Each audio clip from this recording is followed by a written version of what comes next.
my real compliments. The very topic, research and publication ethics, itself is much needed, not only needed but shared, to be shared in a very positive manner, so that the wrong messages don't go to the young researchers, because they are the people who need the real guidance. And you have chosen the topic, the span, the scholars, the faculties very carefully. So thank you so much for making me part of this wonderful stride and this particular campaign. Coming to the topic, research and publication ethics. Both are different. Research is a different matter and publication is a different thing. In fact, not everything that is researched is published, and vice versa, everything which is published may not be researched. So what is research and what is publication? We need to understand the bifurcation very clearly. Unless and until we concentrate, if we are an academic researcher, then we need to concentrate on the research ethics. The publication ethics come over to publication. Both are a big business. Both are the big field in the society, and the society has different expectations from both. The expectations from research component is different than the expectations from the publishers. So we need to deliberate separately. They cannot be together. The research and publication cannot be spoken in the same sentence together. The research ethics, of course, we all know, we are part of the academic research environment, and this environment leads us to think about all that which comes under academic honesty. And when we talk of academic honesty, we know what is plagiarism, we know what is citation, we know what is cross-referencing, we know what is citing the texts, intertextuality, and that whole thing creates the academic ethics of research. Even a single dot that we borrow must be credited honestly from where the source has been. That is academic research. The ethics don't allow us to retain even the title. We need to be very careful to select the title, even the static and the dynamic statements of our title. We need to understand that this is my project. This is my name with the research. This is going a long way. Just like today, when we name Ayurveda, we immediately say, oh, Charvak. Why today's researches are not being named like that? When we say Arthashastra, we say Chanakya. Do we think that Chanakya was the only researcher?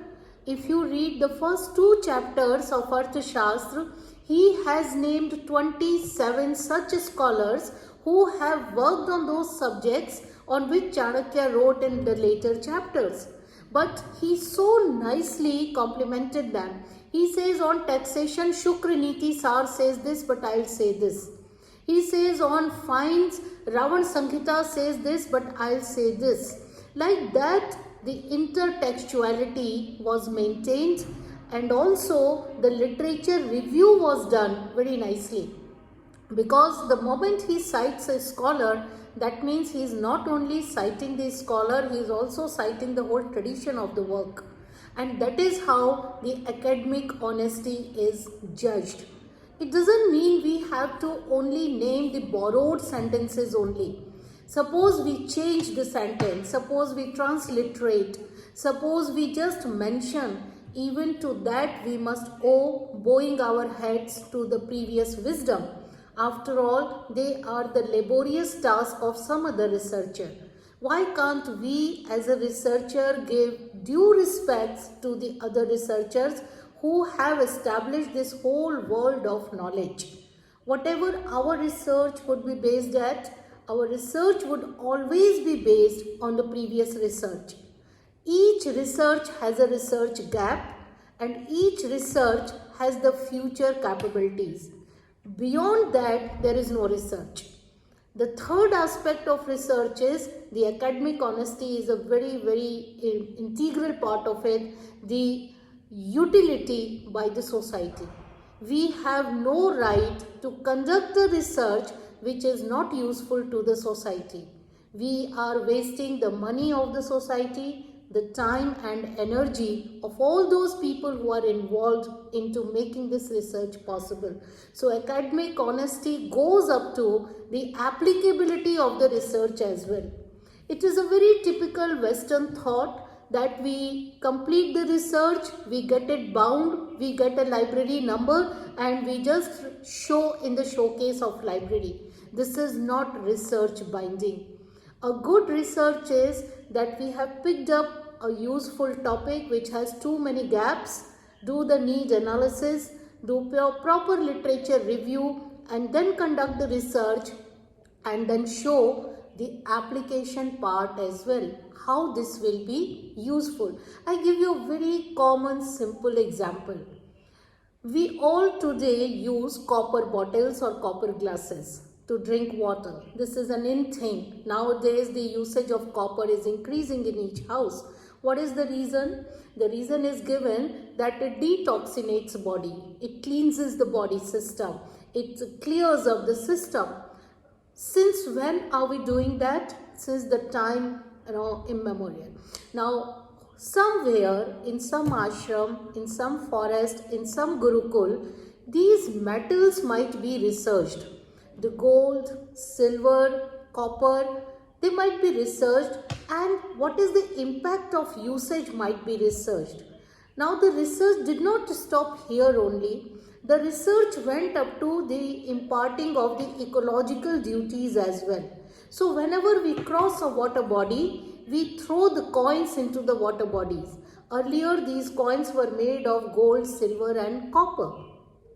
Today we cannot afford throwing gold and silver, so still we throw copper coins.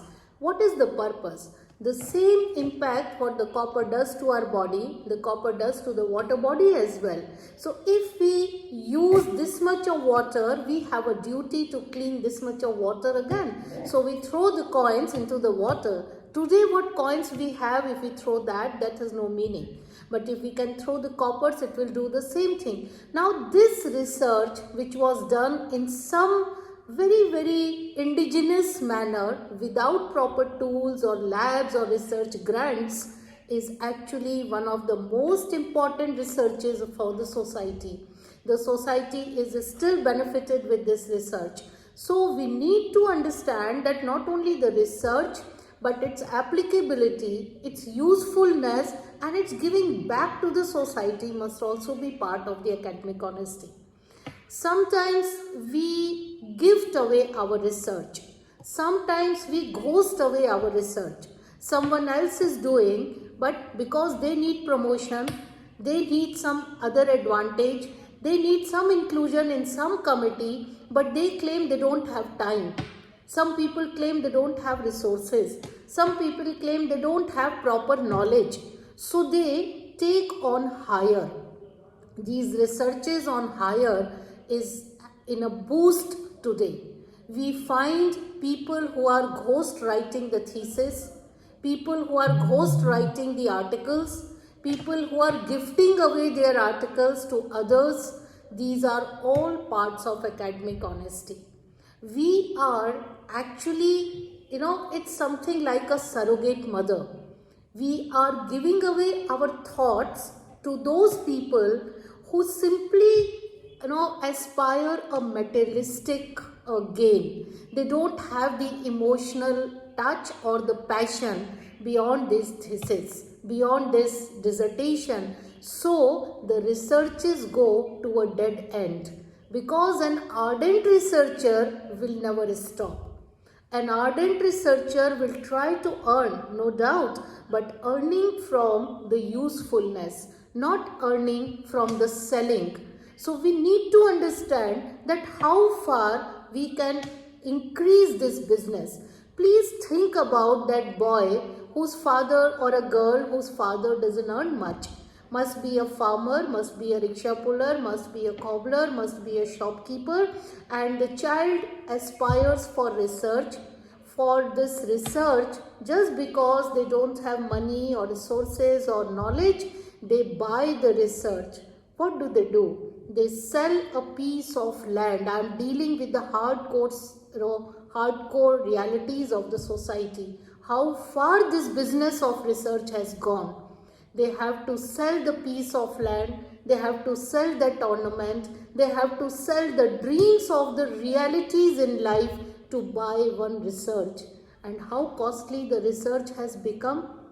Anything between 50,000 to crores. We are talking of academic honesty. These happen in the institutional walls only. These happens in the research organizations only.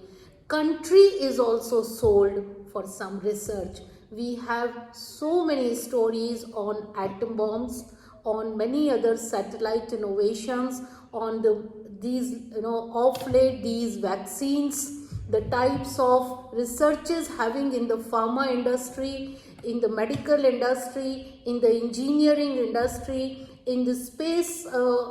These might look very off place today when I'm talking at this platform, but anything is small leads to the bigger incident. So when we start being academically honest right at the first dot, we would understand the importance of money from rupee 1 to multi crores or billions.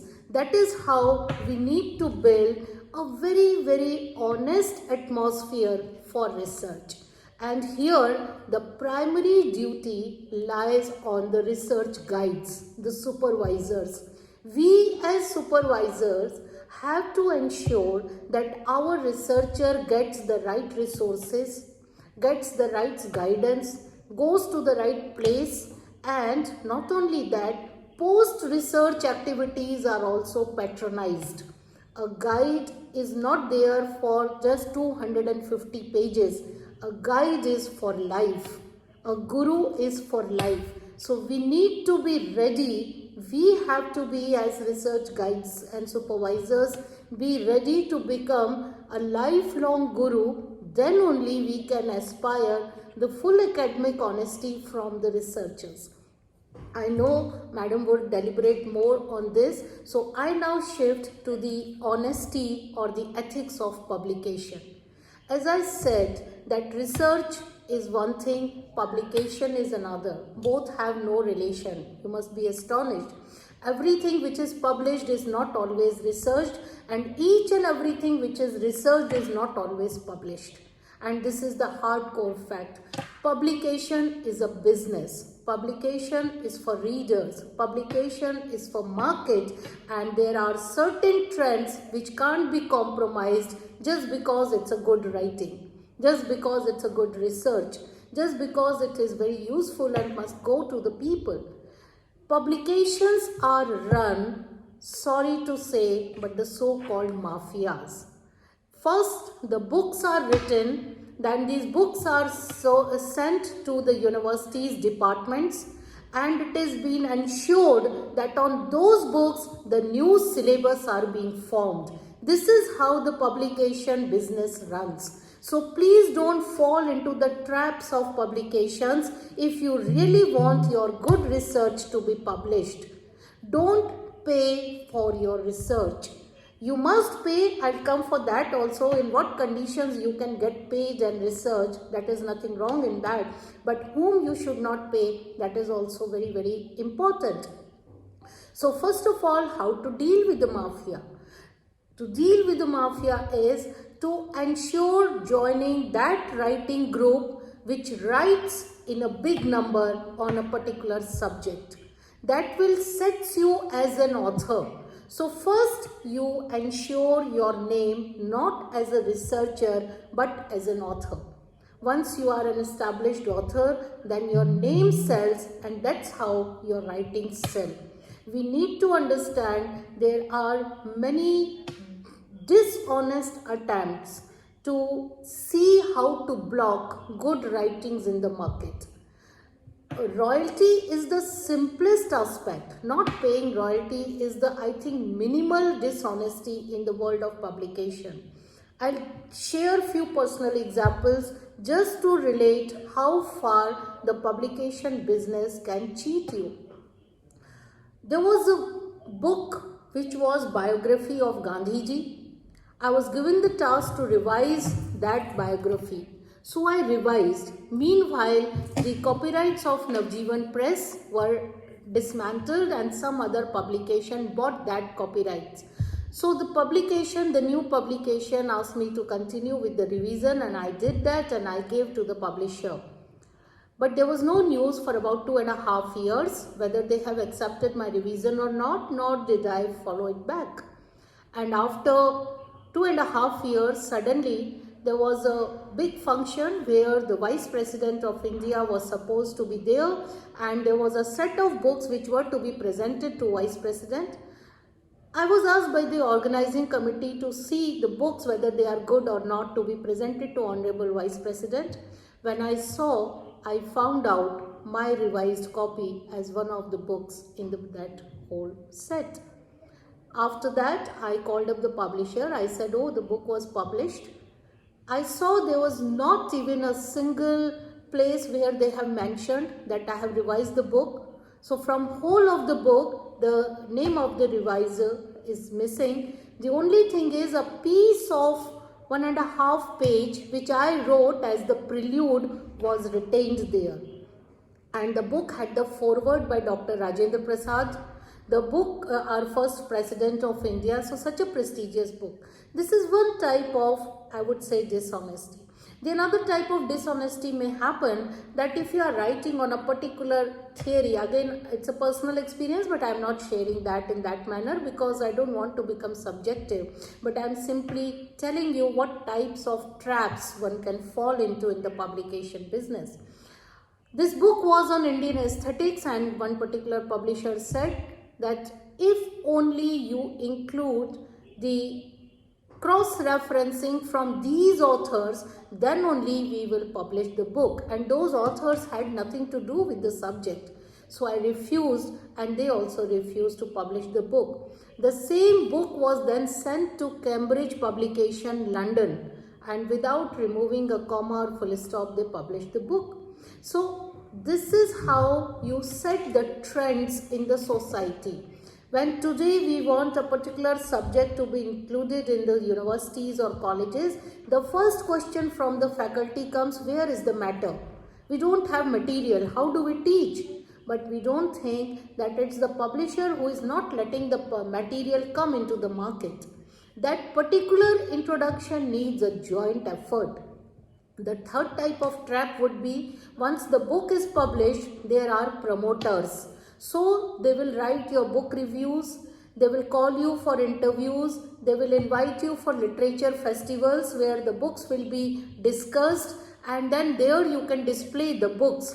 This is a huge business today. You will be asked for an online interview. For that you may ask something from $500 to $1,200. I'm talking now in dollars. They may charge this much of money, and they would say, oh, it's an international promotion of your book because your blurb is very good, or your bio is very good, or your content is very good. Out of 10 you gain 8.6. Now on what platform? You don't know. So you end up paying that, because I personally saw this happening. So I'm just sharing that publication is a very, very big trap. They would have a very small 2 minutes or 3 minutes interview on you, spending $1,500, spending $1,200. What you get is a 2-minute recorded interview which you don't know whether they have published or not. They would just name it's a radio, or it's a platform, or it's an academic radio, or it's a university radio, or whatever. Now when we enter into the publication business, enter like an author, not like a researcher. Have a proper contract. See each and every term of the contract is maintained, whether it's about the printing. Somewhere in the course of printing you may think you need to add an author, or you may have to remove an author, or you may have to change the author. See, all these clauses are there in place. The book which goes for publication is different from your thesis or dissertation. So please sit down very diligently, revise the book so that it comes out as a published document and not as a replica of your bound thesis. Because the bound thesis people don't read. In fact, we ourselves don't read our own thesis. Once it is done, it is done. We are more happy with the degree rather than with the thesis. So please understand one more last thing before I conclude. Research should be completed in time. Don't be such a passionate researcher that to do something very great out of this world, you keep on ending on extensions.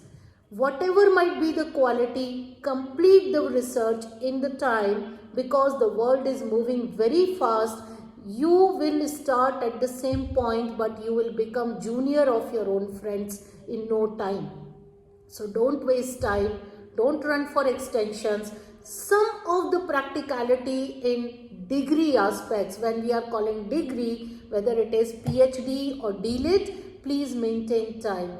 All your passion show in your research articles. You may give n number of days to write a research article, but not your dissertation. There is a difference in acquiring a degree and becoming an ardent researcher.